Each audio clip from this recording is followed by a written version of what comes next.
Hi, hello. Welcome to the episode of Isaiah's Newsstand. It's your host, Isaiah Edwards. The date is April 29th, 2023. Hopefully this episode finds you well, in good spirits and high hopes. Technically, I missed you on Friday. This is Saturday. I just wrecked my whole sleep schedule. I'm up like way too early, late at night right now. I'm trying to use my like inside voice. I don't know. But let's see. I can talk about some food. What did we eat? Not too much. I'm like, I've been going through the week, nothing too special. Though that pea soup, that was still crazy. That was really good. I went and got Chipotle. We treated ourselves for making it through the week, this shitty little week. That overall, yes, it was good. It was fine. We made it. Looks like we made it. We're fine. Our health's all right. But man, I did the thing where like you come home and you just take like that like crash nap, where you just pass out. Felt really good. So I'm like awake at 2 a.m. It's weird. It's a weird feeling. So that is where this podcast date is right now. But let's see. I had Chipotle. Yes. I wanted steak tacos since the top of this morning, and I said I've earned it. Dadgummit. So I went and got me some of those, loaded them up, got some chips with the salsa. So I'm gonna be in pain tomorrow. I'm gonna have the downtown pushdowns. It's going to be riots in the city. Okay, I'm sorry. I'm sure it's like TMI or whatever. But that's all I got for that. Let's see. We can go ahead and get into some news here for you. From the Associated Press, Fuji's rapper Pras found guilty of political conspiracy. Oh man, this feels like a personal L. Like this is a loss for me. Not saying, hey, I was like hoping or rooting for Pras to like beat this case or anything like that. I feel like I'd heard about it and didn't pay too much attention to it. But a Fuji's rapper accused in multi-million-dollar political conspiracies spanning 2 presidencies was convicted Wednesday after a trial that included testimony ranging from actor Leonardo DiCaprio to former U.S. Attorney General Jeff Sessions. A session with Jeff Sessions. But essentially, like, it's almost at the surface. I wanted to say, and I guess this personal background here. I am a big Fugees fan. I grew up like my late teens, early adults, just listening to the Fugees and like really getting into it. Like, oh my gosh. Actually, it might have been sooner than that. I can't quite remember. Like maybe it might have been the end of high school. It's still late teens, whatever. But it was so fun to like have this music in my ear while I'm on the bus. I'm walking around the street, like doing shit. And obviously when the band breaks up, whatever, they do their thing. They've come back and split up again. Pras has done his own stuff. So obviously this is someone I'm like, oh wow, it's like cool, especially for me, black artists, they're doing their thing. Like I'm gonna look up to people like this. So I'm like, oh man, well maybe he didn't know what was going on. Like maybe he didn't know what was up. But essentially what Pras Michel, I guess I should say his whole name. Oh gosh, I'm gonna butcher this and I'm gonna feel like an idiot. Pras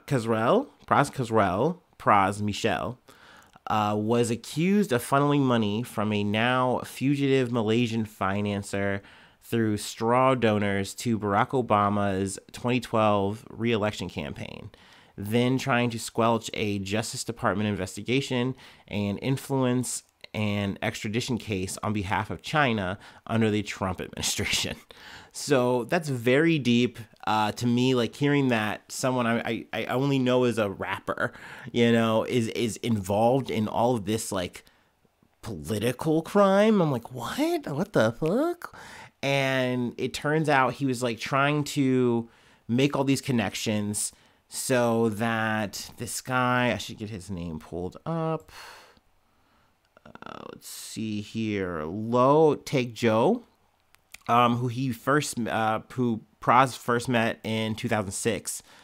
Essentially, he wanted to hobnob with as many like celebrities, people like Leonardo DiCaprio, who winds up, testifying like to the effect of like, hey, this guy talked to me. He wanted him to donate to Obama's campaign, and it like looked legit, but it's one of those things where you're trying to wrap like this guy up with Joe, and it gives him more clout. It gives him more prestige. He's trying to work this up to this Obama meeting, get a picture with Obama, which is only going to give you more clout, more attention, and it gives you more ability to grift. So for Proswell, this seems like an easy action, right? Like you get to be in a whole new sphere. You're also getting to hobnob, network, whatever the fuck, and you're getting paid. Like you're going to get paid like, I believe like millions of dollars, if I'm not mistaken here. So there was a lot on the line and the work was more or less easy. I get the entry here, but this is highly illegal. And then when it comes to light that they're being investigated, Pras then starts hitting people up on like burner phones, telling them not to talk to investigators. And to me, that's where I'm like, that's the point of no return. I think in a lot of these situations, because I have been covering the situation with Sam Bankman-Fried, where he had people do straw donations. There are those people who are able to plead out and say, hey, you can tell your story to us, or you'll plead out and you're going to get a little bit of time, whatever, but it's not going to be nearly as bad. Now, I don't know how bad it's going to be here in terms of his sentencing, but I think because of this situation, he's just put himself so deep in that he is an accomplice. There's just no way around it. There's no way to say like, oh, you didn't know what was going on. Like you clearly did. And then you clearly tried to stop and, fuck up the investigation. So it's just not a good look. It doesn't look good for him. Meanwhile, Joe is on the run. He is maintaining his innocence. But let's see. I mean, this is something he tried to work, though, with not just Obama. He also then tried to work with Donald Trump. Another entry point, I think, was through the Jeff Sessions person. And the Sessions guy, I think the defense tried to say, like, well, he didn't seem to think that it was really an improper situation. He thought it was okay and on the level. But it's like, okay, and, like, that doesn't matter. It doesn't... the difference is, though, this wasn't for a picture, my bad. This was to extradite back to China a government critic suspended of crimes there without registering as a foreign agent. So that's something that you have to do. Like Pras, to do this and be on the level, he would have to say, hey, I am an American working as a foreign agent or some shit like that. And that would be just very awkward and weird, and you just wouldn't do that. And that would be big outing yourself. So you just kind of blow the spot. It's part of the reason why this whole deal gets struck up, right, between Joe and Pras. And so it was weird to kind of see this unfold just with a rapper that, I've listened to growing up. Yeah, like you had told me back then, like, hey, that rapper that used to rap with Wyclef Jean and Lauryn Hill, bro, he's gonna get into politics, huh? and it gets worse. I would have been like, you're blowing my mind, guy. Get back into that time machine. All right, we can go ahead and move along. Let's see here from NBC. Disney sues Florida Governor Ron DeSantis over control of self-governing district. Let's see. In a dramatic escalation of an increasingly bitter feud, Disney filed a lawsuit alleging that DeSantis orchestrated a retaliation campaign as punishment for Disney's protected speech.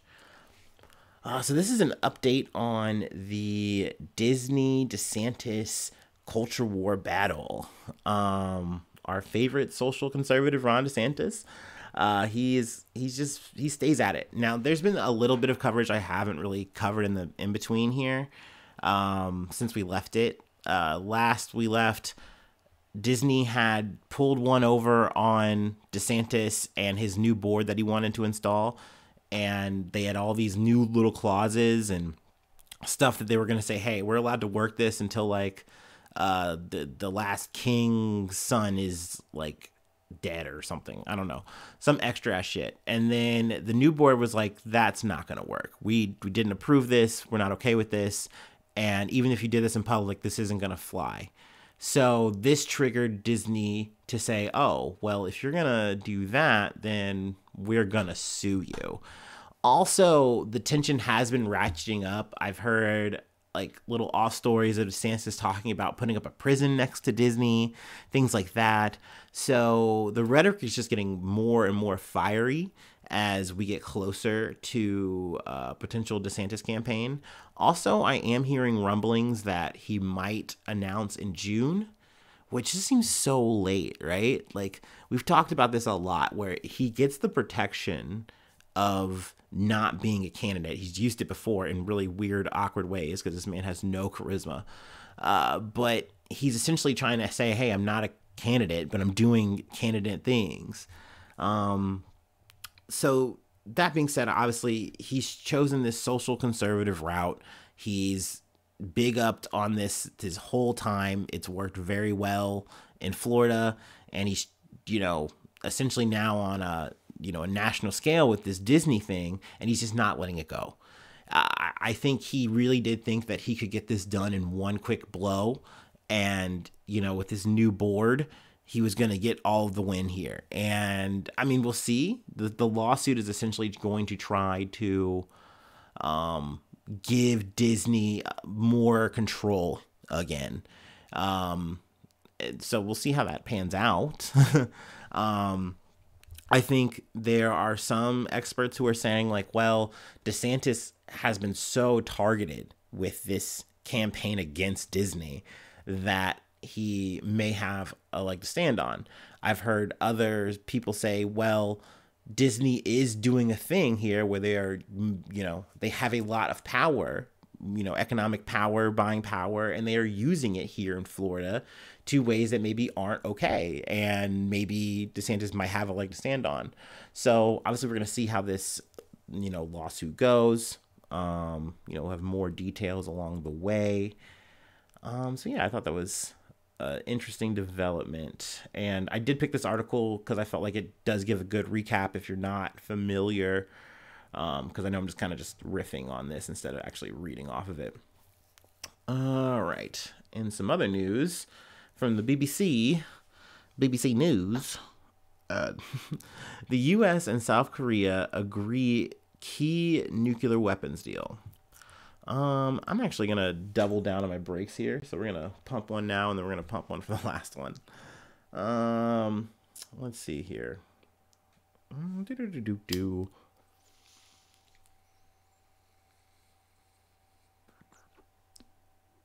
So a little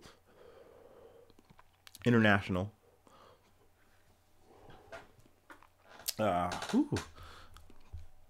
Granted, the president of North Korea came here for this agreement, but Washington has agreed to periodically deploy to periodically deploy U.S. nuclear armed submarines to South Korea and involved Seoul in its nuclear planning process or nuclear planning operations. In return, South Korea has agreed not to develop its own nuclear weapons. Now, I gotta say, I think this is a stinky ass deal for for South Korea. I think this because obviously North Korea they've been working on their nuclear program. They have been working on tactical missiles to hit South Korea, in case the situation arises. And they've also been working on missiles to hit the U.S. So for the U.S., all this does is say, hey, okay, yeah, we'll sign this. Like, you can be in the room with us and we can talk about it, whether or not the president is going to push the button on a nuclear thing to defend you guys. And they also added, we're also going to send a nuclear submarine to your waters. So this is like a win in that regard, but more for the U.S. And they also get to say, oh, well, for China, this isn't for you. This isn't for you. It's specifically for North Korea. Don't worry. Don't be mad. Like, which it just, this elevates tension in a bad way. But, obviously the U.S. does not care about that shit.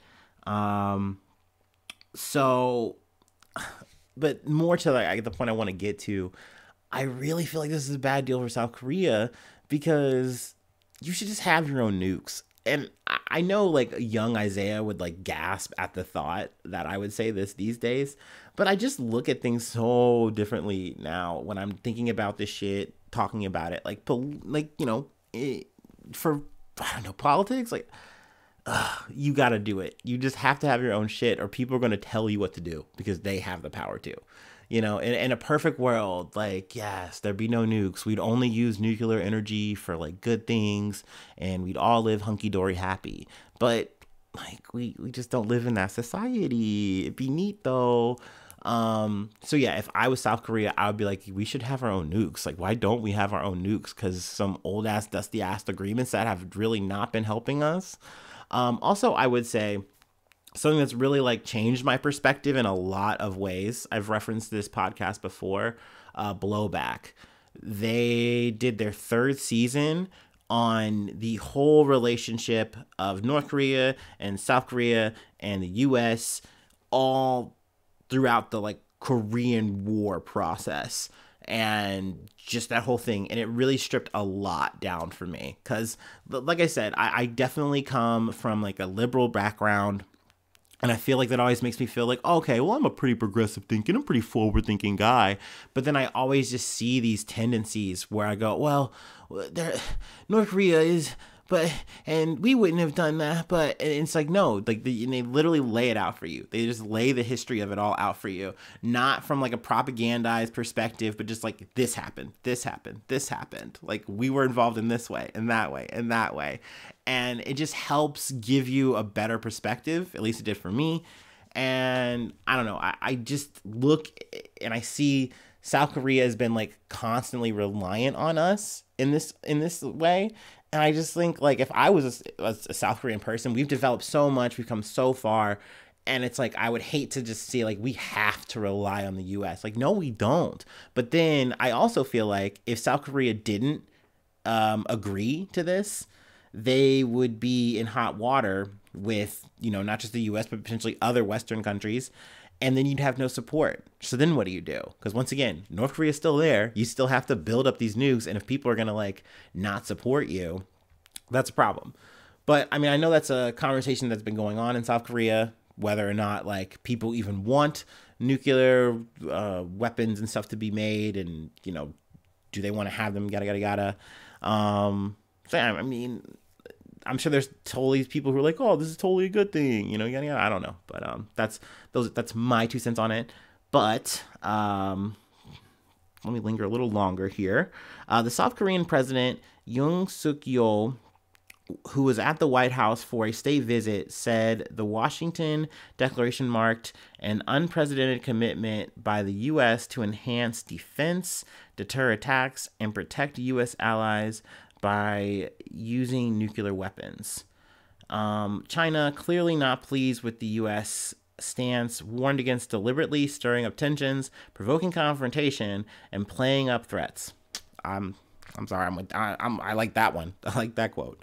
But I wanted to talk about President Yoon, and this is a personal thing. It really tugged at my heartstrings this week. And it's so corny and I feel so lame. Like no one's gonna get this and people aren't gonna like whatever. But he sang American Pie by Don McLean, and that's like a cry song for me. One of my friends and I, like, he put me onto the song, and I just would have never listened to that song back then. It just wasn't my kind of music. And he was just like, yeah, man, I've been digging it and I like it. And we would just play it sometimes. And then now I just listen to it and I always think of him. And yeah, so this dude is literally like like singing this like karaoke style, and everyone's like hooting and hollering for him, like, oh yeah, woo woo, and I'm over here like, yeah, go off, bro. And then he also got a signed guitar by Don McLean, and I was just like, this is so lame. This is so wholesome to me, and like, tomatoes for me. All right. Sorry for ranting too long on that one, but sometimes I got to do it. That's the format here. Is loose, is goose, and I got one more to go, and one more break to take.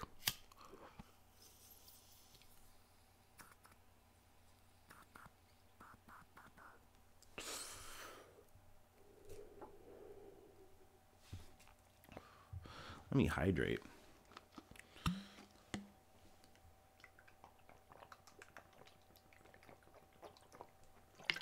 Okay. Ooh-wee. Okay. From The Guardian, Richard Sharp resigns as BBC chair after failing to declare link to Boris Johnson loan. Now, this story, I'm sure a lot of people would say is a snoozer, and it kind of is and was to me. But I will say once again, I do like to talk about how news places, when I can catch it, like how they spin shit and how it's so fucking weird, and like you just have to be like aware about that. Whenever you're looking at news, thinking of news, there's something I have to like always think about, at least, whatever. But it's a story about Richard Sharp. Richard Sharp has resigned as BBC chair after he breached the rules on public appointments by failing to declare his connection to a secret 800,000 pound loan made to Boris Johnson. Now, I've referenced the BBC. I will reference the BBC a lot. I mean, I just referenced a story from them. I listen to them like every fucking day. A thing I really like about them is, like, I just can't shake it, but I just like how they tell the news. I think their format is very good, and they hit so much news. Like, it is impressive to me what they can do with time. Like, they can hit about 12 stories in 30 minutes, as opposed to my 4 or 5, on a good day, whatever. So it's very impressive, the work they do. They do incredible journalism and incredible broadcasting. Like, so bravo there. But it is so weird how attached to, like, the Tory, right wing they are. Like, I really have to remind myself that I'm listening to the UK equivalent of Fox News, and that like freaks me out. It like grabs me. But like, this story is a big like thing for me, because I would listen to them tell it, and it's just such a nothing burger, right? They're just like, oh, well, he really didn't do anything. Like, he didn't declare it, and that is a problem. Like, he didn't declare that he had this relationship, and this like whole loan was made to Boris Johnson. They don't stress, though, that this loan was like something that really bailed Boris Johnson out during the time. He was like, he had just gotten remarried or whatever. He was on a second wife. They just had a kid. He's got to deal with all these fucking finances and all this kind of shit. So he's in the hole.